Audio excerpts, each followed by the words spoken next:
Novuga ikintu cya mbere no kwishimira intsinzi kuko n'amanota 3 twari dukeneye cyane ko urabona ubu dusubiye ku mwanya wacu wa mbere n'amanota yarayingenzi.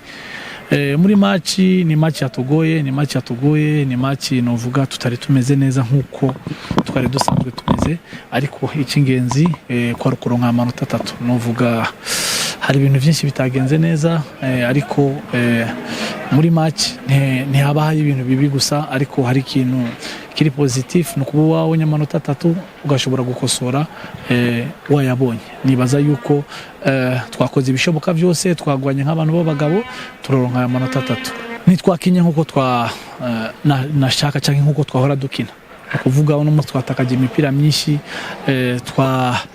twahaye opportunité Bugesera nayo nyine ishobora kujya muri confiance, ibintu bitahora bikunda kudushikira.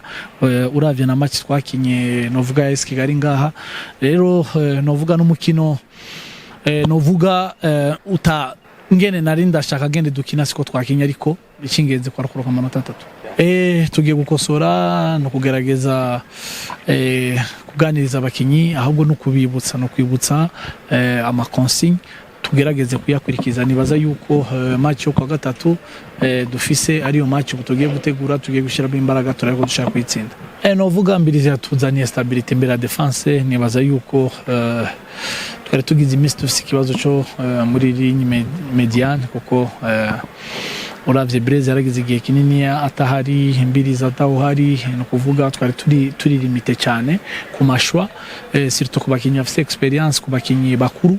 Rero novuga uravye igihe yaramaze Mbirizi hanze, ukarabana match akinye, je nibaza yuko yaduhaye ivyo yategerezwa kuduha, yakurikije consigne ko icyo twamutumye yagikoze. Je nishimiye performance yiwe. Novuga Adolphe n'umuzamu, novuga afite talent nini yangaha mu Rwanda, gusa talent ni kuye gusa, hariho na travail, hariho na experience. Nibaza yuko match twagiye turakina zamuhaye experience, je nanje nk'umutoza abandanya ndamugirira icyizere. Hari ibintu byinshi twakosoye, kandi uno musi mwabonye match yakinye.